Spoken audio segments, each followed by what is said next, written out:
Em nome do Pai, do Filho e do Espírito Santo, dando sequência às nossas aulas sobre o Império Romano e a história da Igreja, a história eclesiástica. Hoje eu não vou falar tanto da história eclesiástica, eu vou deixar para falar mais na próxima aula, que aí eu vou tratar da questão das heresias, né? Porque já no início da cristandade não, né? Nós estamos falando aqui dos primeiros séculos, então está ainda se formando, né? Justamente são duas coisas que vão ajudar a formar a cristandade, né? Justamente o sangue dos mártires, né? Aí eu aconselho ler o Martiriológio, que tem toda essa descrição desse período, né? E depois nós vamos ter porque isso aí é o ataque físico que o inimigo faz, né? Então vai provocar o martírio. E depois o inimigo vai atacar de outra maneira, que vai ser justamente, né, através das falsas doutrinas. Então são as heresias. É aí que nós vamos tratar dessa questão das heresias, que já começa, né, desde o princípio aí da perseguição romana aos cristãos, né? Então os romanos perseguem os cristãos fisicamente, mas o inimigo vai perseguir através das falsas doutrinas, através das heresias. E aí a gente vai entender como é que é grave esse problema da heresia, né? Mas a igreja soube, desde o princípio, combater muito bem as heresias. Desde o princípio, a igreja conseguiu conter, né, essas heresias. Se não fosse isso, por isso também isso é uma das outras provas que a igreja é uma instituição divina. Porque se fosse uma instituição humana, ela teria sucumbido. Então, porque essas heresias eram muito refinadas, sabe? Então, confundia muito as pessoas. Então, somente, né, aqueles, né, santos padres que tinham realmente, né, a ajuda do Espírito Santo eram capazes de fazer esse discernimento, né, do que estava errado, né, naquela doutrina, porque essas doutrinas heréticas se espalhavam muito rapidamente. Então, aí vocês vão ver na próxima aula, eu vou explicar as primeiras heresias, né, que são gravíssimas, né? E na realidade, o que se vai ter depois são repetições, né, dessas heresias. Porque toda heresia, ela tem uma base fundamental, né, um núcleo, e depois ela vai se renovando, né, se disfarçando com uma outra roupagem, uma outra linguagem, né, mas a essência sempre continua a mesma. Então hoje a gente vai falar da dinastia dos Severos. Eu recomendo aqui a leitura do Cássio Dio. O Cássio Dio viveu na época, né? Ele vai inclusive ser um conselheiro no governo do Alexandre Severo, e esse cara vai escrever 80 livros sobre a história de Roma, né? Se não me engano, a história aqui dos Severos aqui está no livro 77. Então, quer dizer, é uma coisa, né, monumental a obra do Cássio Dio. E é muito interessante ler o Cássio Dio, porque como ele estava lá dentro, ele vai dizer detalhes assim muito interessantes, né? Então é por isso que eu sempre recomendo ler os clássicos, né? Ler os clássicos, ler o Cássio Dio, ler o Tácito, né? Ler o Suetônio, a História Augusta.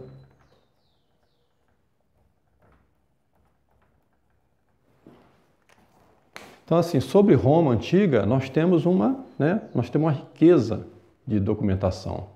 Então, para que a gente vai ficar lendo esses autores modernos? Entendeu? A gente pega, vai ler na fonte, né? É muito melhor. E outra coisa, essas referências aqui é de domínio público, você vai encontrar isso fácil na internet. Então, assim, quem quer estudar, quem está interessado em estudar, hoje tem internet, que é uma ferramenta, né? Antigamente a gente tinha que ir para a biblioteca, né? E aí você tinha que ficar garimpando essas coisas, você ia achar a edição muito antiga e geralmente, né, você ia encontrar não em português, né? Mas então hoje está tudo muito mais fácil para conseguir, né, fazer esses estudos. Bom, então na aula passada, né, na aula passada a gente não estava em sala de aula, a gente fez, né, a gente gravou em casa essa aula. E aí eu falava da dinastia, né, a dinastia Tito-Antonina. Então a dinastia Tito-Antonina começa, né, com o Vespasiano, e depois o Vespasiano ele vai preparar o filho dele, o Tito, né, para ser o sucessor.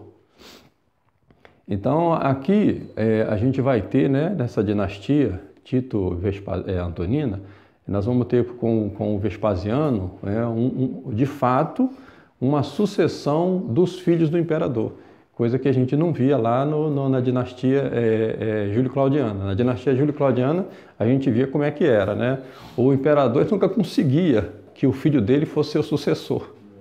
Aqui, com o Vespasiano, ele vai conseguir. Então, vai ser o Tito I, que foi um imperador, né? Não foi um imperador, assim, com relação à perseguição cristã, não foi um mau imperador, né?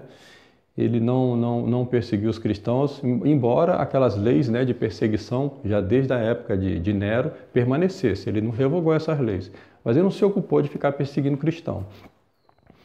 E vai fazer um governo bom, porque ele estava preparado para ser um bom imperador, né? Só que o problema é que ele vai governar só 2 anos. Então aquele cara que o pai tinha preparado para ser seu sucessor, e ele queria que o Tito fosse, né, um imperador durante muito tempo, o Tito só vai durar 2 anos. Aí vai entrar justamente o segundo filho dele, que era péssimo, né? Que é o Domiciano. Então o Domiciano era péssimo. Então o Domiciano vai fazer um período de terror contra os cristãos, perseguição. E eu estou falando do Domiciano porque depois, né, nós vamos ter aqui mais ou menos, né, na época do Septímio Severo, uma espécie de repetição do governo do Domiciano, né? Então, com a morte do Domiciano, sempre acabava mal isso daí, né? Nós vamos ver aqui que ser imperador de Roma não era uma boa coisa. Você pode ver aqui, ó, não durava muito e geralmente acabava assassinado. Geralmente, se você virasse imperador de Roma, você já podia ter certeza que você ia acabar assassinado de algum jeito. Então, por isso é que muitas vezes o imperador de Roma, quando ele assumia, ele tinha que fazer um estrago, porque ele falou, se eu não faço nada, eles vão me matar. Então, era muita intriga, né? Aí vocês vão entender isso aí daqui a pouquinho. Bom, então nós falamos na última aula do Marco Aurélio, né? Chamado imperador filósofo, né? Que é o Marco Aurélio. O Marco Aurélio ele vai ter muito combate naquela região da Germânia, e ele vai, né, praticamente ali vencer os germânicos, os bárbaros germânicos. Então, após o período do Marco Aurélio, os germânicos vão ficar quietinhos. Depois eles vão voltar a dar problema, né? Então, um amigo, né, do canal, ele pediu aqui para que citasse, né, um fato importante, né? Então, nós temos aqui a história eclesiástica de São João Bosco, né? Ele faz aqui uma narrativa, né, de um fato muito interessante que aconteceu durante uma batalha, né? Então, durante seu pontificado, esse aqui falando era o pontificado de Aniceto, né?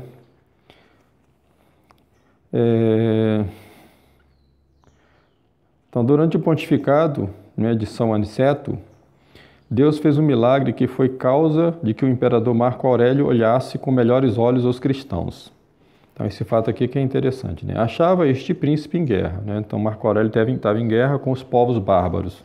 Marco Aurélio, ele dedicou boa parte, né, do reinado dele a combater justamente ali naquela região da Germânia, né? Que a Germânia era um problema desde a época de Júlio César, né? Os germânicos, os romanos chegavam até um determinado ponto, mas daí não passavam, né? Aí a Germânia sempre ficou assim, né? Nunca foi inteiramente dominada pelos romanos. Então Marco Aurélio vai dedicar a fazer essas campanhas militares contra os germânicos. Então ele estava aqui numa situação muito difícil. Então os germânicos, né, os bárbaros cercaram entre as áridas montanhas da Boêmia. Seu exército estava rodeado de todas as partes e a falta de água punha seus soldados em iminente perigo de morrer de sede. Então tá lá os soldados romanos, né, encurralados, sem água e morrendo de sede. A situação estava complicada. Afortunadamente, achavam-se naquele exército muitos cristãos. Então, aqui eu estou fazendo essa exposição aqui para vocês entenderem o seguinte, né? Como é que os cristãos, eles serviam ao Império Romano, né? Eles não se rebelavam contra a autoridade romana. Nosso Senhor disse assim, né? Todo poder vem do alto. E os que têm poder na terra só têm poder porque receberam de Deus. Então nós, como cristãos, a gente não pode fazer como os revolucionários fazem. Os revolucionários, o que eles fazem? Eles querem derrubar governo, né? Nós só resistimos àquilo que é contrário à vontade de Deus. Se o governante, né, ele nos obriga a fazer algo que é contrário à lei de Deus, aí nós temos que resistir, até com a morte. Agora, fora isso, nós temos que... Então, aqui é um bom exemplo, né? Os cristãos iam lutar por Roma, mesmo com toda a iniquidade do Império Romano, e mesmo Roma perseguindo os cristãos, né? Mas eles eram bons soldados e eram os melhores soldados. Então, olha só o que acontece aqui, né? Então, afortunadamente, achava-se naquele exército muitos cristãos que, sabendo que o Evangelho diz que se deve recorrer a Deus em todas as necessidades da vida. Então, o que os cristãos fizeram? Puseram-se a orar em presença do inimigo. Este, vendo-os assim em estado de imobilidade enquanto oravam, pensou que chegara o momento oportuno para atacar. Então, você imagina lá, os bárbaros estão vendo, aí vê aquela monte de soldado romano, eles não sabiam, né, que eram cristãos, ajoelhados e rezando. Eles falaram, bom, agora tá fácil, né? Vamos acabar com todos. Mas, no mesmo instante, cobriu-se o céu de nuvens e caiu uma chuva abundantíssima.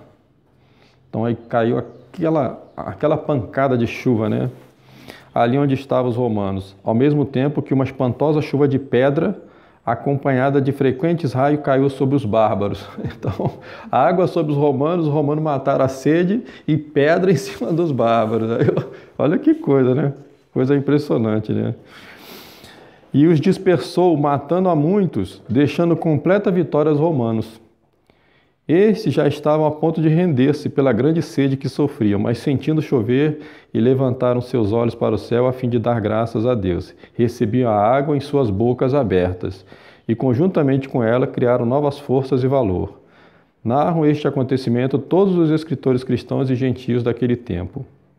E Capitolino, Dionísio e Tertuliano. Então isso aqui vai fazer o imperador Marco Aurélio, né, ele ser um pouco condescendente com os cristãos, mas logo depois, né, ele parece que esquecer que aconteceu isso e vai... né. Então aí, depois da morte do Marco Aurélio, quem vai suceder o Marco Aurélio é o Comodos, que, né, era péssimo. Então esse Comodos aí, né, diz até que ele que envenenou o pai. No filme lá do Gladiador, né, mostra que ele mata o pai sufocado, né?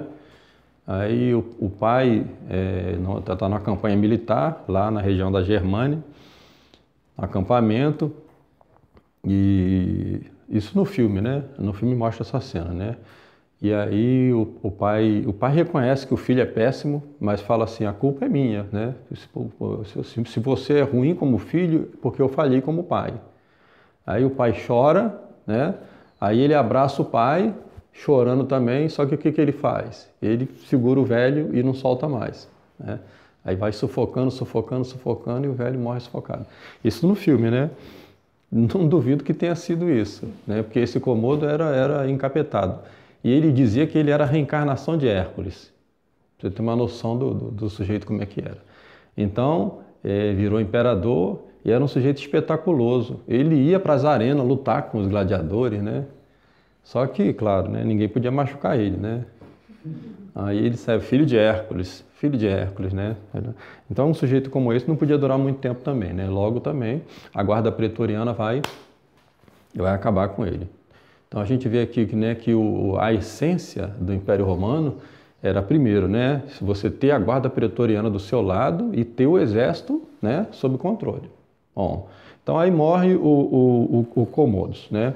Aí vai ter uma grande confusão depois da morte do Comodos, né? Porque quem vai assumir vai ser o Pertinax, né? Aí nós vamos ter aquela confusão que é chamado o Ano dos Cinco Imperadores, né? Então, o Pertinax, ele era um nobre de segunda categoria, né? É chamada Ordem Equestre. Então, porque tinha a Ordem Senatorial e tinha a Ordem Equestre, né? Eles eram todos itálicos, mas a Ordem Equestre era considerada uma ordem inferior, né? Então, já não era bom, né? Você ter, né, um homem que vinha dessa classe mais baixa, né? Classe mais baixa em relação, né, à classe senatorial, mas ainda assim era uma classe muito poderosa, né? Então o Pertinax ele vai ser eleito, né, vai ser nomeado, perdão, pelo Senado como sendo o novo imperador, né? Então o Pertinax, porque o que acontece? O importante aqui é você ter o exército, né? Vocês vão lembrar que desde a época, né, de Domiciano, né, que se vai, né, tendo um aumento progressivo do soldo. Por isso que fala soldo, soldado, né, é o pagamento deles, salário, né?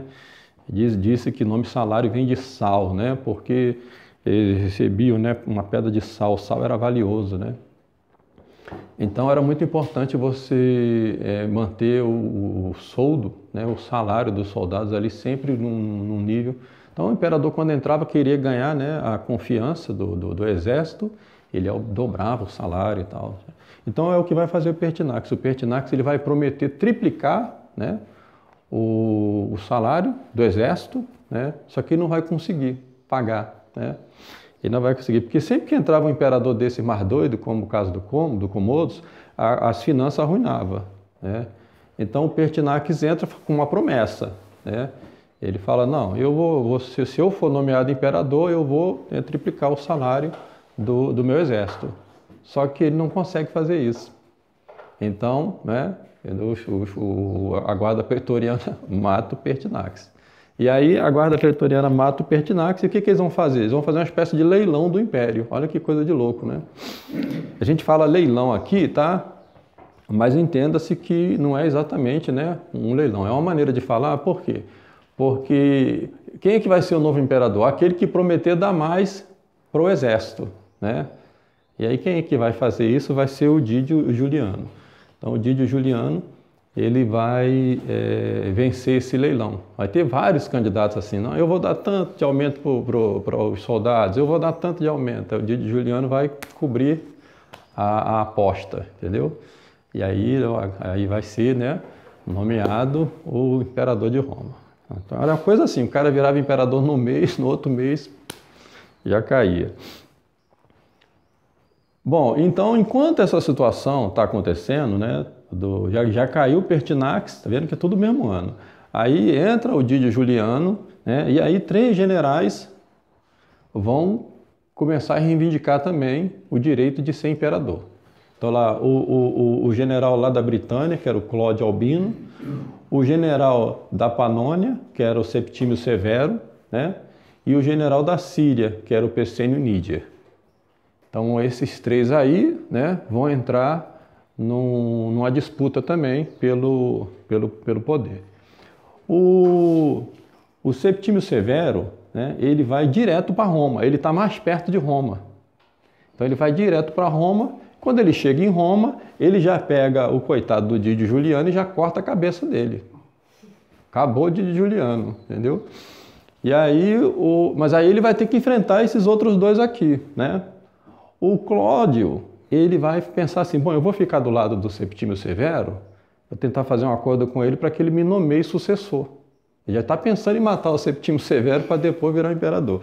Só que o Septímio Severo está lá lutando com o Pescenio Níger. E o Septímio Severo mata o Pescenio Níger, né? E aí o Cláudio vê que não dá, que o Septímio Severo não está com a menor intenção de fazer aliança com ele e de nomear ele como sucessor. Então ele vai para a guerra contra o Septímio Severo e perde. Então aí, né, você vê a confusão. Por isso que fala o ano dos 5 imperadores, tudo no mesmo ano, 193. Aí o Septímio Severo vai ser o imperador, né, de Roma. Então o Septímio Severo ele vai retomar aquela política do, do, do, do segundo filho lá do Vespasiano, né? Ele vai retomar aquela mesma política, porque o que fazia o Domiciano? O Domiciano, quando ele se tornou imperador de Roma, ele entendeu que Roma funcionava, né, a partir da força militar que Roma era. Então, para o Domiciano, essa ideia de Senado, né, o que era o Senado? O Senado eram os sábios, né? Então, isso aqui é uma ideia platônica, vem de Platão, que é muito interessante, né? E que vai ser importante também para a gente entender a composição da cristandade. Platão dizia assim, né? Não pode um governo sem ter, né, uma elite de sábios por cima. Porque essas duas coisas são importantes, né? É necessário que haja uma autoridade, e essa autoridade ela precisa ter uma força militar para fazer valer as leis e aplicar essas leis, né? Mas é necessário que tenha uma elite de sábios por cima dela, para poder controlar. Porque se ficar o poder só na mão dos militares, é claro que vai virar uma tirania. Então tem que ter, né, os sábios, né? Então, quando o Otávio Augusto pensou nessa questão do príncipe, né? Porque não era a ideia que nós temos de império, né? A ideia que nós temos de império hoje, né? Quando a gente fala Império Romano, né? Com o Augusto não era bem assim. Augusto pensava, né, em termos de príncipe. Príncipe é o primeiro. Então ele era como se fosse o primeiro, né? Porque os romanos não queriam monarquia, não queriam mais, né, tirania. Então tinha uma instituição muito poderosa que era o Senado, e a coisa tinha um certo equilíbrio. É claro que o Otávio Augusto era muito habilidoso, então ele controlava o Senado. Então por isso que talvez tenha sido um dos únicos imperadores de Roma aí que de fato morreu de velhice, né? Conseguiu, né? Agora o Domiciano, para o Domiciano não, o Senado para ele e zero era a mesma coisa, ele não estava nem aí para o Senado, entendeu? Então ele governou como se fosse uma espécie de vamos dizer assim, né, de tirano, né? Tirania militar, né? O Septímio Severo vai fazer a mesma coisa. Então a primeira coisa que o Septímio Severo vai fazer vai se acabar com a guarda pretoriana, porque ele vai dizer o seguinte: a guarda pretoriana matou o Pertinax. O Pertinax, ele vai defender essa... Mas, lógico, isso também era toda uma habilidade política dele. Para legitimar o seu próprio governo, ele vai dizer que matou o Didio Juliano porque o imperador teria que ser o Pertinax. E o Pertinax foi morto por uma intriga provocada pela guarda pretoriana, porque a guarda pretoriana queria... Isso era verdade, a guarda pretoriana matou o Pertinax porque o Pertinax não pagou o salário que eles queriam. Entendeu? Então a primeira coisa que o Septímio Severo vai fazer é dar cabo da guarda pretoriana. Ele vai falar: não, eu estou fazendo isso porque vocês cometeram uma traição contra o imperador Pertinax. Então ele acaba com a guarda pretoriana, manda matar. Então o que ele vai fazer? Vai fazer uma faxina. Ele vai matar tudo que é opositor. Entendeu? Então ele faz uma limpeza geral, né? Então isso aqui é um dado importante para a gente entender depois o que vai acontecer lá na frente quando a gente falar da decadência do Império Romano. Porque a guarda pretoriana, ela era formada por uma elite de combatentes, de generais, né, romanos.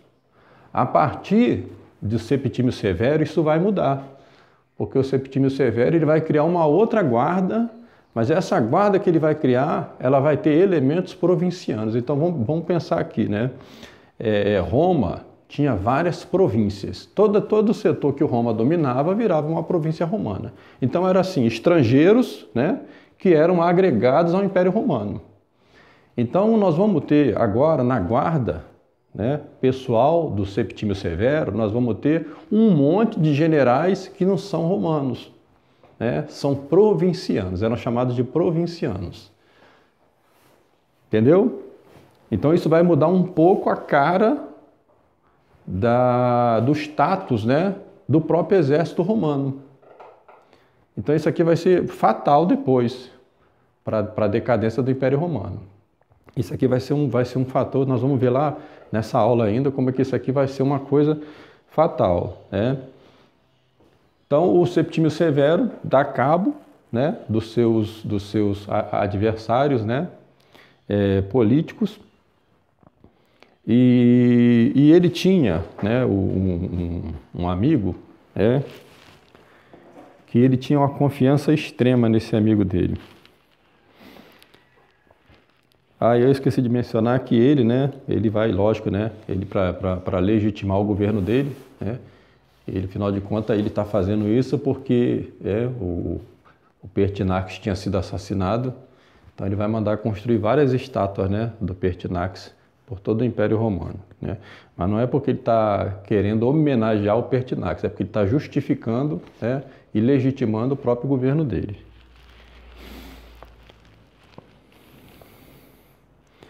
Então, ele vai para Parta. Parta, né, era mais ou menos ali onde está a antiga Mesopotâmia, onde era a antiga Mesopotâmia.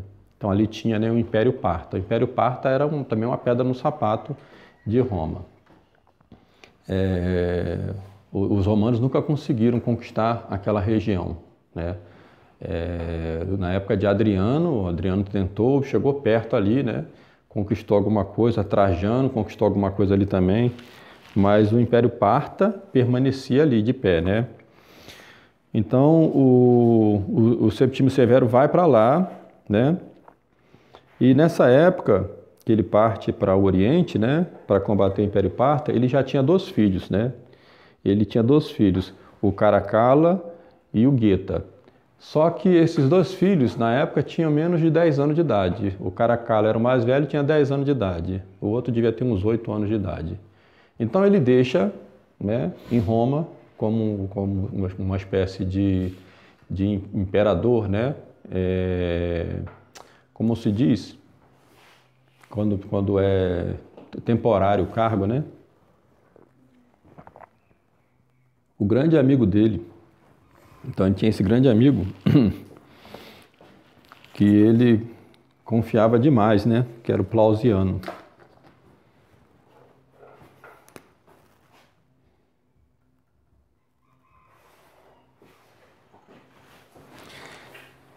Ele tinha profunda confiança no Plausiano. Então ele bota lá o Plausiano para ser o imperador, né? Enquanto ele está no Oriente. É poder total para o Plausiano, carta branca, né? A gente fala carta branca, quer dizer o quê, né? Só tem a assinatura, né? O resto você pode escrever o que você quiser, né? Como se fosse um cheque assinado, um cheque em branco assinado, né? Então, total poder para o Plausiano. Só que o Plausiano, né, era um sujeito extremamente ambicioso, né? E corrupto. Então, o Septímio Severo, você vê como é que assim, né, os iguais ali, né? O sujeito ruim, como o Septímio Severo, ele vai ter confiança num sujeito ruim também, igual a ele, né? Que era o Plausiano. E quando o Septímio Severo está lá, combatendo, né, o Império Parta, o Plausiano vai roubar o que puder, né? Então ele vai matar um monte de gente, vai roubar um monte de fortuna daquelas famílias ricas da nobreza, né? Porque, vamos lembrar, né? O Septímio Severo, ele eliminou boa parte da nobreza, né? Quando ele assumiu como imperador. Ele não só eliminou a guarda pretoriana, como ele também matou um monte de senador. Um monte de senador. E depois, na ausência dele, o Plausiano vai continuar fazendo estrago. Muita gente avisava para ele, falava, olha, esse Plausiano não presta, abre o teu olho. Mas ele não dava ouvido, não estava nem aí para isso, né? O Cássio Didio diz que o Cássio Didio diz, né, textualmente, que o Septímio Severo nunca amou tanto uma pessoa como ele amava o Plausiano. Então você ter uma noção, né, de como é que o Septímio Severo confiava no Plausiano. O Caracalla, que era o filho mais velho do Septímio Severo, né, ele já estava preocupado, porque ele pensava o quê? Ele falou, bom, meu pai gosta tanto desse cara que está arriscado meu pai nomear esse cara sucessor e eu, que sou filho, né? Então ele falou, eu tenho que achar uma maneira de fazer meu pai entender que esse cara não presta. Então o Caracalla faz um plano, né? O Caracalla começa a fazer, né, uma campanha para difamar o Plausiano, aí enche a cabeça do Septímio Severo. O Septímio Severo então faz o quê? Convoca o Plausiano para dar explicação lá, né, no palácio. O Plausiano vai dar as explicações e no meio das explicações eles matam o Plausiano. Acabou o Plausiano. O Plausiano não conseguiu explicar, né? Ele tentou explicar, foi se enrolando, porque realmente ele era culpado, né? Então o Caracalla já tinha mais ou menos armado ali, né, já tinha conseguido reunir algumas provas contra ele. Então, no meio da explicação, tomou-lhe uma espadada, morreu o Plausiano. O Septímio Severo casou-se com uma mulher que era da Síria, né? Então, olha assim, era provinciana, mas era uma mulher riquíssima, né? O nome dela era Júlia. Vou botar aqui Septímio Severo, né? Então, a esposa do Septímio Severo era Júlia Dómina. Era uma mulher muito culta, muito, sabe, gostava muito de filosofia, e o Septímio Severo casou-se com ela e apaixonou-se por ela. A Júlia Dómina, ela ia para a batalha junto com o Septímio Severo, ela ficava no acampamento militar, entendeu? Então, assim, né, era uma mulher de valor, né?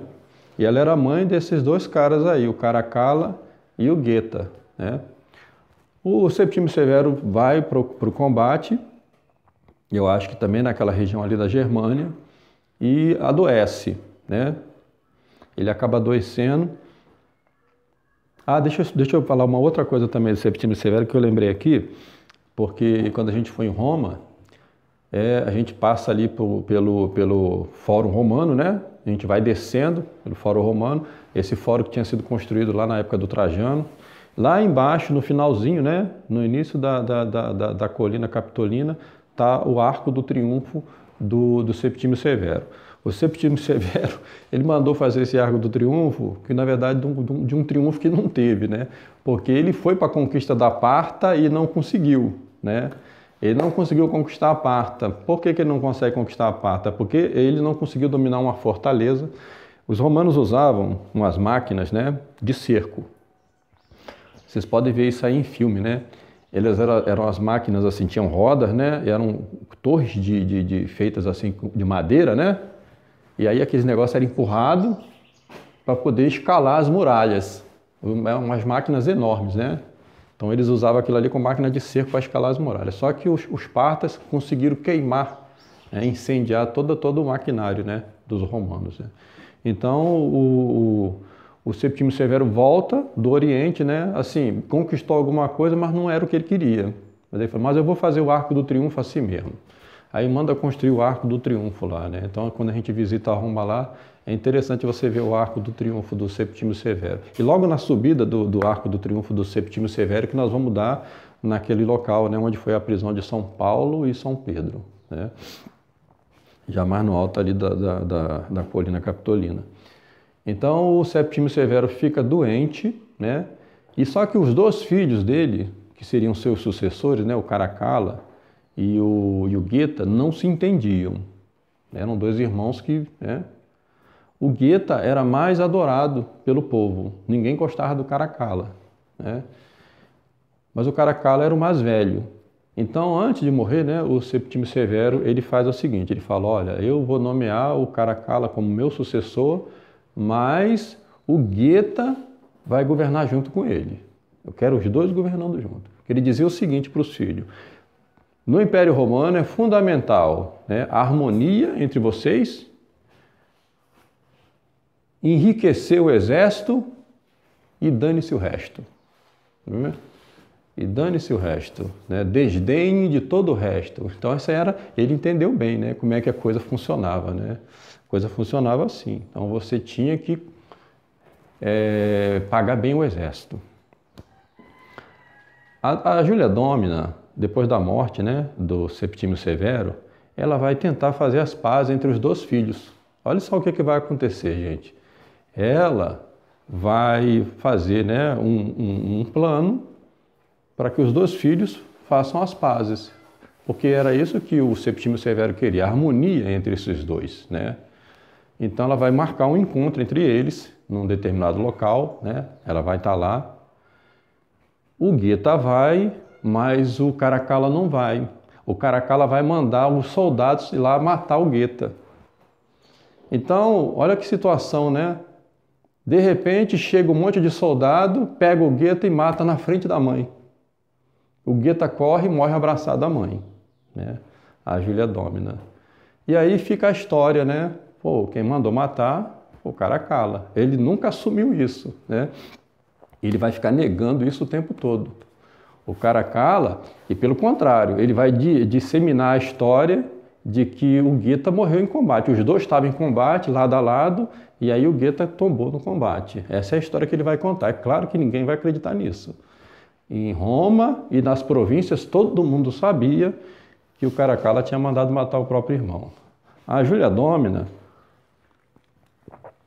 ela vai ficar, lógico, né, como toda mãe, vai ficar arrasada, mas ela vai ficar do lado do Caracalla. O Caracalla vai ser imperador, então fica do lado do imperador, né?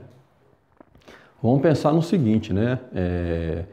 As mulheres nessa época, né, elas não podiam assumir cargo público, elas não tinham a cidadania. Elas não tinham, a cidadania era só para homens livres e acima de 21 anos. Agora, elas conseguiam ter poder à medida que elas controlavam, né, os seus filhos, né? Se for, por exemplo, isso aconteceu com Nero até um determinado período, né, quando a mãe de Nero conseguiu controlar ele, depois não controlou mais. Mas toda mãe de imperador pensava nisso, né, e ter um controle sobre os seus filhos, né. Só que o Caracalla também não dava para controlar. O Caracalla era muito ruim, muito ruim. Então o Caracalla ele vai fazer tudo, né? Ele vai dar dinheiro para o exército, mas ele vai fazer o quê? Ele vai estender o conceito de cidadania, né, para todos os provincianos. Então todo estrangeiro que faz parte do Império Romano, nas províncias, vai receber a cidadania romana. Receber a cidadania romana era um grande bem, porque você podia, né, ser julgado pelas leis romanas, né? E aí foi o caso, por exemplo, né, de São Paulo. São Paulo tinha cidadania romana. Então, quando os judeus pegaram São Paulo falou, não, eu tenho que ser julgado por Roma, porque eu tenho cidadania romana. Então, aí, né, os judeus não conseguiram sentenciar São Paulo, né? Ele teve que ir para Roma. Então, ser cidadão romano tinha seus benefícios, mas, por outro lado, né, fazer com que esses cidadãos pagassem impostos. Então, a ideia do Caracalla era essa. Caracalla não queria fazer benefício para os provincianos, ele queria arrecadar mais imposto para poder pagar o exército. Ele sabia que se tivesse o exército, né, bem pago, ele não caía, né? Ele conseguia se manter. Então o Caracalla ia levando a coisa assim. Quando se falava nessa história de que ele tinha mandado matar o irmão, ele ficava furioso. Isso era uma coisa que ninguém podia falar. E aí caíram na besteira, né, de lá em Alexandria fazer uma peça de teatro em que se encenava, né, o assassinato do Geta, né, como tendo sido, né, por ordem do Caracalla. O Caracalla ficou sabendo da história. O Caracalla ficou furioso, furioso. Então ele vai apurar, né? Mas quem foi responsável? Quem é que mandou fazer isso daí, né? Ele simplesmente vai mandar matar, se não me engano, aí aqui no nosso texto eu coloquei aqui, né? São 200 e tantas mil pessoas, 250 mil pessoas, né? Não, 25 mil pessoas. Estou exagerando aqui também, não foi tanto assim, né? 25 mil pessoas já é muita gente, né? Por causa de uma peça de teatro. Ele vai mandar matar 25 mil pessoas, você imagina, né? 25 mil pessoas, e aí, mas você vai matar muita gente inocente. Não, eles não são inocentes. Eles não são inocentes porque eles aplaudiram o espetáculo, a encenação teatral. Então tem que morrer todo mundo. Então, 25 mil pessoas, né? Então ele ficava furioso quando se falava desse negócio aí, né? De que ele tinha mandado matar o irmão. Caracalla é muito famoso lá na Itália até hoje, que construiu as termas, né? Os romanos, o local, né, de encontro assim para debate político, filosófico era nas termas. Termas eram água aquecida, né? Então Roma tinha muita água, muita abundância de água, né? Porque os romanos, desde a sua fundação, né, na época dos etruscos ainda, né, eles sabiam canalizar as águas das montanhas e trazer para a cidade. Então eles faziam os aquedutos, né? E aí tinha muitas fontanas por toda Roma. Então, assim, muita água, né? Água corrente. Então, eles construíam as termas, eram piscinas aquecidas. Então, ficavam ali, né? Os romanos não tinham muito o que fazer, porque quem trabalhava eram os escravos, né? Era uma sociedade escravista. Ficava lá, né? Só no banho quente, né? Tem pessoas que ficam horas no banho quente, né? Os romanos gostavam muito daquelas águas aquecidas, né? Das termas. Aí vai acontecer o seguinte, um oráculo, né, lá do norte da África vai fazer uma profecia. Essa profecia é engraçada, né? Porque é uma profecia que ninguém queria, né, uma coisa dessa, né? O chefe do pretório, dessa nova guarda pretoriana, era um sujeito chamado Macrino. Aqui nós já estamos falando do Caracalla, né? Macrino. Então vai vendo aí, né? O Caracalla era filho da Júlia Dómina, com o Septímio Severo. O Macrino era o guarda, né? O chefe da nova guarda pretoriana. Aí lá no norte da África, o oráculo vai fazer a profecia de que teve uma visão de que o Macrino vestia púrpura. Ora, vestir púrpura significava que ia ser imperador, porque o púrpura era a cor, né? Da nobreza. A púrpura era uma cor, essa púrpura, para obter essa cor púrpura, era cara, porque isso era obtido assim com alguns mariscos, né? E era difícil fazer essa cor púrpura, por isso era considerada, né, uma cor de nobreza.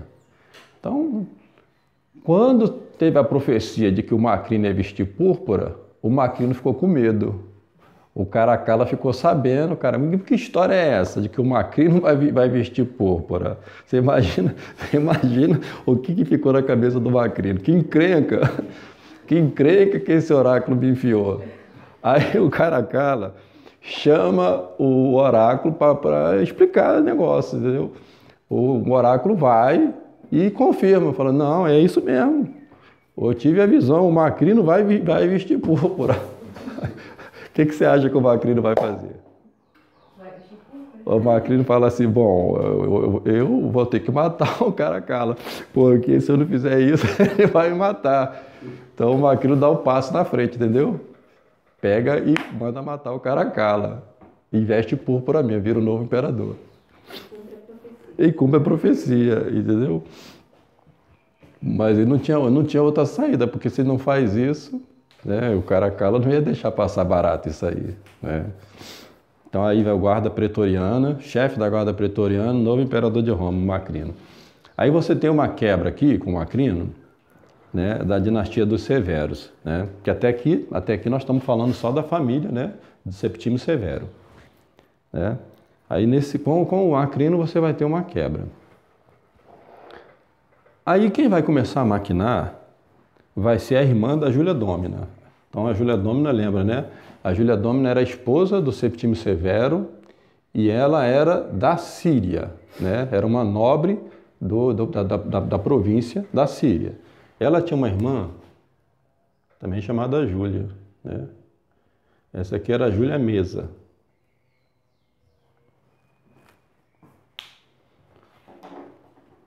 A Júlia Mesa, ela vai entrar nessa história aí dizendo o seguinte, olha, o Macrino não deve ser imperador, né? Por quê? Porque ele não é da família. Acontece que eu tenho 2 netos que são, né, que são diretamente ligados a Severo, né?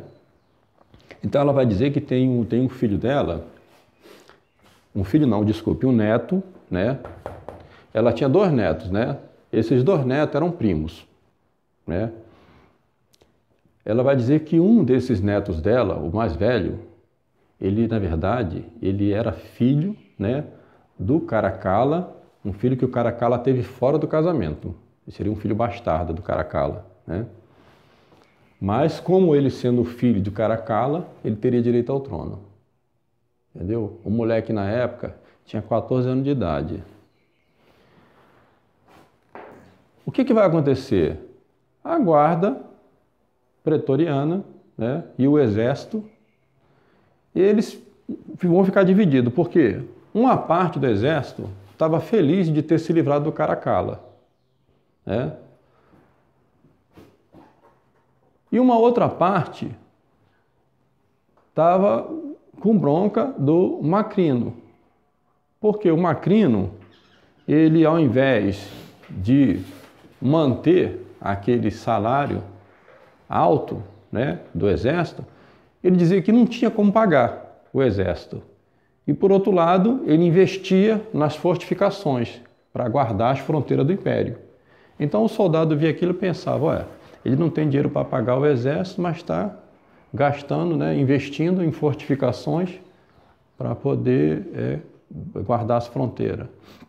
Então assim ficou dividido, metade, né, apoiava o Macrino e a outra metade já estava apoiando, né, o neto da Júlia Dómina. Esse neto da Júlia Dómina é uma figura, um moleque de 14 anos, né? Ele, aos poucos, né, o exército que era do lado do Macrino vai ficando contra o Macrino também, porque o Macrino também não está pagando bem, né? E aí vão dar cabo do Macrino, vão matar o Macrino, né? Que, olha a situação, né? 217, 218, um ano só, acabou o Macrino também. Então vestiu púrpura há pouco tempo, né? E aí vai entrar esse moleque aí chamado Heliogábalo. O Heliogábalo, na verdade o nome dele não era esse, né? Esse era o nome que... Porque aqui é um negócio muito estranho, gente. Aqui você tem uma noção que o paganismo oriental era muito pior do que o paganismo dos romanos. Você vê como é que a coisa era. Os orientais, porque aqui você vai ter um imperador que era provinciano. Primeira vez você vai ter isso. O imperador vai se tornar imperador de Roma um cara que era provinciano, era oriental, era da Síria. Entendeu? Então esse cara não tinha nada a ver com Roma. Nada a ver com Roma. Esse nome Heliogábalo é um nome que ele usava, ele era um sacerdote desse deus El-Gabal. Então lá, né, tinha um deus chamado El-Gabal, que é uma representação do sol. Então por isso que ele vai chamar Heliogábalo, né? Vai virar um imperador de Roma, um sujeito de 14 anos, oriental, com costumes estranhos, que adorava um deus estranho, que os romanos nem... né? E aí esse sujeito se pintava todo, pintava a boca, pintava os olhos, né? Pintava o rosto. Por isso que esse pessoal LGBT diz que esse aqui era um imperador traveco. Não, não era isso, né? Não é isso aí. Era um sujeito, né, que tinha costumes estranhos porque vinha daquele mundo oriental. Porque o paganismo oriental era uma coisa assim, entendeu? Era uma coisa assim muito bizarra, né? E isso chocava os romanos. Os romanos ficavam profundamente chocados com esse cara. E se vestia com roupas estranhas e tal. E aí ele vai tornar obrigatório o culto ao deus El-Gabal. Vai tornar obrigatório, né? Por isso é que vai ter lá né, o Solis Invictus, né? O Sol Invictus. É o Sol Invencível, né? Aí é que os maus historiadores usam isso aqui para dizer, né, que foi por causa disso aqui que inventaram que Nosso Senhor Jesus Cristo, né, nasceu em dezembro, 25 de dezembro, porque os cristãos aproveitaram, né, essa festa que foi instituída por Heliogábalo, né, em homenagem ao Sol. Então aí os inimigos, né, dizem essa grande asneira, né, que essa data do nascimento de Cristo foi inventada por causa dessa festividade instituída por Heliogábalo, comemoração do Sol Invictus. Por isso eles associam, né, que Jesus Cristo era uma representação do sol também. Isso é mentira. Nós já vimos naquela outra aula quando eu falo sobre o nascimento de Jesus, né? E aí eu dou as explicações porque foi que nosso Senhor Jesus Cristo nasceu, né, no dia 25 de dezembro. Naquela aula, né, sobre a maturidade dos tempos, eu dou toda a explicação para isso aí. Então, quem quiser assistir de novo, né? Então ele institui aí o culto ao sol, El-Gabal, e manda construir um templo em homenagem a esse deus El-Gabal ali no pé da colina Capitolina, né? E aí manda trazer aquela pedra, lá no Oriente, eles adoravam a pedra. Você vê como é que a coisa é, né? A pedra negra é uma coisa parecida com o que os muçulmanos, né, têm, né, na Caaba, né, a pedra negra, né? Essa pedra, ela tinha esse formato assim, né? Ela era pontuda assim, ó. Por isso faz um triângulo, né? Então ele manda trazer lá do templo, né, da Síria, essa pedra e coloca lá para ser adorado pelos romanos. E torna essa festa aqui obrigatória e a adoração é o Gabal obrigatório. Os romanos não estavam nem um pouquinho satisfeitos com isso. Um sujeito estranho, né, com costumes estranhos, impondo, né, deuses estranhos ao povo romano. E o que era pior, ele tinha 5 esposas. Ele tinha 5 esposas. 15 esposas. Agora, o detalhe é que uma delas, ele fez questão que fosse uma vestal. Então, vocês lembram lá, né? Olha, isso aqui para os romanos era fatal, era uma blasfêmia, né? Porque lembra lá quando nós falamos da cidade antiga, que tinha o culto ao fogo, né? O lar. É isso? Então, esse culto ao fogo, toda a cidade tinha o seu fogo, né? O seu fogo que representava aquele deus, né, que protegia a cidade. Então, em Roma era chamado de Vesta, os gregos chamavam de Hestia, né? Então, a Vesta tinha as suas sacerdotisas, que eram chamadas vestais, eram virgens, né? E as vestais, elas tinham muita autoridade em Roma. Então, por exemplo, né, se o imperador quisesse ir para uma guerra ou coisa assim e a vestal falasse que não era bom ir, ele não ia. Agora nós temos um cara que vai casar com uma vestal. Mas a vestal é virgem, né? Então era assim, uma ofensa muito grande para a religião dos romanos, essa situação. E qual era a ideia do Heliogábalo? A ideia dele era criar, a partir daí, né, uma dinastia de origem divina, tendo filhos com uma vestal. Porque lembre-se que na fundação de Roma, a história da lenda, né, é justamente essa, né? A Silvia Réia era uma vestal, né, que engravidou do deus Marte, né, o deus da guerra, e aí nasceu Rômulo e Remo. Então, o Heliogábalo, ele pensava nesses termos também. Esse pessoal orientalista, né, eles até hoje têm isso, tá, gente? Essa influência orientalista, ela é uma coisa muito nefasta, né? Porque a gnose, essa ideia de que a divindade está no homem, é muito presente no mundo oriental, né? E por isso é que o paganismo oriental ainda era pior do que o paganismo dos romanos, né? Então é claro que nesse período aí vai ter uma perseguição ferocíssima, né, aos cristãos, né? O período do Heliogábalo. Agora também não vai durar muito, né? Porque lógico, o povo romano não ia ficar muito satisfeito com um sujeito desse, né? Ele vai governar 218, 222. E a própria avó dele, né, a Júlia Mesa, ela não vai gostar, porque ela pensava que ia conseguir controlar o moleque. Um moleque de 14 anos, né? Eu vou conseguir, né, ter controle sobre ele, mas que nada. Ele não estava nem aí. É completamente diferente do Nero. O Nero ainda, num determinado momento, ficou sob a influência, né, da mãe dele. Aqui não. Aqui desde o princípio, né, ele era um sacerdote de Helgabal, né?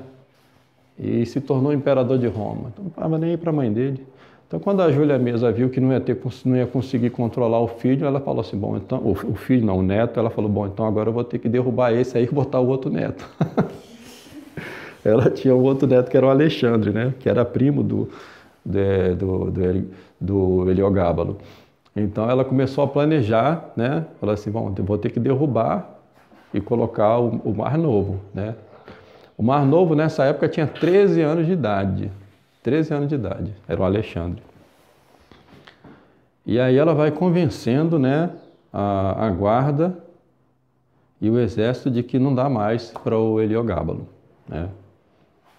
Então o que vai acontecer com o Heliogábalo? Já sabe, né? Precisa falar? Então eles vão matar o Heliogábalo, se livrar desse sujeito estranho, né? Esse foi o imperador mais bizarro, né, de Roma, assim, porque era bizarro em tudo, tudo.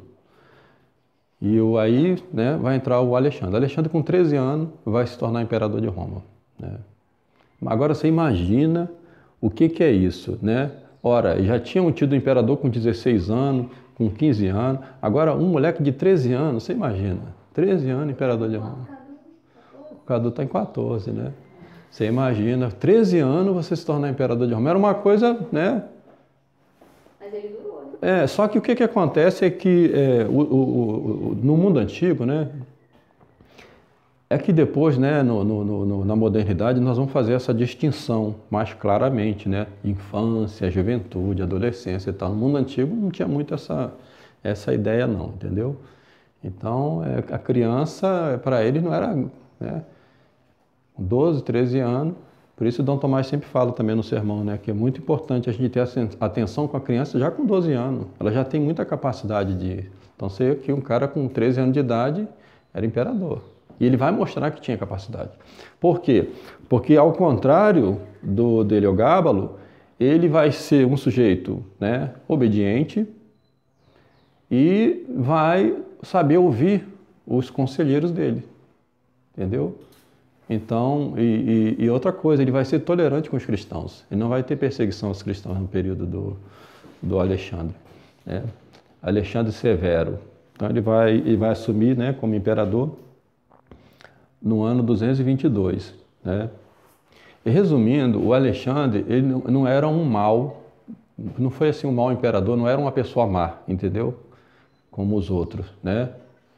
Então ele era obediente, a avó dele, e então ele tinha os conselheiros dele. Então os conselheiros dele, lógico, né, um moleque de 13 anos não tem experiência com nada, então ele vai ter que ter, né, os conselheiros ali sábios, né, para ajudá-lo. Então ele vai ter entre esses conselheiros dele, né, o próprio Cássio Dio, que escreve essa história toda, né? Então Cássio Dio foi conselheiro do Alexandre e durante esse período Cássio Dio vai danar a escrever, né? Então o cara vai escrever muita coisa, são 80 livros, né? E é muito legal ler, viu? Pode procurar na internet aí, dá para vocês achar facilmente aí a obra do Cássio. Não sei se tem em português, né? Mas certamente vocês vão achar alguma coisa em espanhol e tal. Mas vale a pena ler, né? É desses autores, né, que conta a coisa como a coisa era, entendeu? Não fica, né? Então ele tinha como conselheiro, né, o Cássio Dias e o Opiano. O Opiano, ele vai fazer aqui, né? Então aqui, os conselheiros dele, né? O Opiano e o próprio Cássio Dias, né? O Opiano vai fazer uma reforma fiscal, né? Por causa da questão porque sempre que entrava um imperador maluco desse, né? O que acontecia com as finanças? As finanças quebravam. Os caras gastavam com um monte de maluquice, né? E aí... Porque o Septímio Severo, ele tinha deixado Roma bem rica. Depois entrou o Caracalla, arruinou tudo. Aí entra o Macrino, tenta dar uma consertada nas coisas, mas aí deixa o exército insatisfeito, acabam com o Macrino. Aí vem esse maluco do Heliogábalo, né? Com esse monte de maluquice deles, novamente, né? Então, precisava dar uma reequilibrada nas finanças, é o que vai tentar fazer, né, o Opiano. Então, o Opiano vai fazer uma reforma fiscal, né? E com isso, o que vai acontecer? Ele vai reduzir aquele salário do exército. Aí é um erro fatal. Um erro fatal. E ele vai ser assassinado exatamente por causa disso, né? Exatamente por causa disso. Aí o Opiano morre, né? O Cássio Dio não vai ser assassinado, ele vai terminar os dias dele exilado, né? Ele vai ser exilado. Eu acho que ele vai ser exilado lá para a terra natal dele, onde ele nasceu, né? E o Alexandre, né, vai seguir o governo dele. Só que o Alexandre vai fazer uma política, né, diferente dos outros imperadores. Ele vai deixar o exército insatisfeito, mas no outro sentido, né? Porque aí é que vai surgir esse chamado, né, os chamados sassânidas, né? Então, esses sassânidas aí, eles vinham do Oriente, né? E eles diziam ser da dinastia Aquemênida. Então, lembra aqui, ó, que nós falamos lá naquelas aulas passadas lá, né? A dinastia Aquemênida é aquela dinastia, né, da qual fazia parte o rei Ciro da Pérsia, o rei Ciro o Grande. Então, o rei Ciro foi, né, o apogeu do Império Persa. Foi o Ciro que libertou os judeus ali do cativeiro da Babilônia, né? Então, essa dinastia Aquemênida, né, os sassânidas diziam ser herdeiros dessa dinastia. Então, eles tinham um rei chamado Ardashir, e o Ardashir vai invadir o Império Parta e vai conquistar o Império Parta, entendeu? O Ardashir vai conquistar o Império Parta, e aí o Ardashir vai começar... Isso aqui é uma coisa interessante, né? O Ardashir, é nessa época aí que vai surgir o Talmud da Babilônia. Porque o Ardashir, olha como é que o Ardashir era. O Ardashir queria era dinheiro, né? A coisa muito importante para esse tipo de gente é poder financeiro, poder econômico. E os judeus tinham muita influência, né? Aí sempre tiveram muita influência nessa questão, né, de economia, né? Nos bastidores ali, eles conseguiam manejar bem essa questão da economia. Até hoje eles conseguem, né? Então, os judeus vão dar muito dinheiro para o Ardashir vai dar toda a liberdade para os judeus ali. Então, aí que nessa época que eles vão compilar, né, essa coisa horrorosa que é o Talmud babilônico, né? Então, é nessa época aí que surge o Talmud babilônico. A gente vai falar um pouquinho disso aí depois, lá na frente, né? E aí, só que o Ardashir, ele vai querer expulsar Roma, né? Que situação, ele vai querer expulsar Roma do Oriente. Ele vai falar, não, agora isso aqui é meu, entendeu? Aí, quer dizer, ele vai entrar numa guerra direta com Roma, né? Quem que era o imperador? O Alexandre. O Alexandre, não vou dizer que ele fosse um pacifista, mas ele era um diplomático, né? Ele quer resolver as coisas pela diplomacia. Então ele fala assim, o Ardashir gosta de dinheiro, então a gente dá o dinheiro para ele para deixar a gente em paz. Não precisa matar ninguém, mandar exército e tal, entendeu? O Ardashir quer quanto? Quer X, então a gente dá para ele e acabou. Então assim ele fez, entendeu? Então ele consegue resolver essa questão sem guerra, né? Mas só acontece que os soldados romanos não gostam. Porque a essência do Império Romano são as vitórias militares. Os soldados romanos querem guerra, eles querem lutar. Então eles achavam que o Alexandre tirava deles o louro da vitória nas batalhas, entendeu? Eles falavam, pô, esse cara aqui não está deixando a gente... Porque para o romano era muito importante vencer guerra, porque quando você vence uma guerra, você escraviza, você pilha, né? Você faz a barbaridade, faz o diabo, né? Ali naquela território conquistado. E uma vez que a coisa se resolve na diplomacia, nada disso é possível. Então os soldados romanos começaram a ficar, né? Aí, pum, estourou um problema lá na Germânia. Entre os germânicos, olha que coisa interessante, né? Tinha um cara chamado Maximino. Então aqui você tem uma coisa, né, nova aí. Porque o Maximino, ele era um bárbaro germânico que estava fazendo parte do exército romano, né? Os bárbaros germânicos, isso é bom que se diga, né? Eles tinham muita admiração pelo Império Romano. Por quê? Porque o Império Romano, eles viam que o Império Romano era uma civilização. Eles eram bárbaros, né? Era uma civilização. Eles viam que os romanos eram uma civilização. E acontece que havia uma diferença muito grande de estatura. A média de altura do romano, sem brincadeira, gente, era 1,50, 1,60.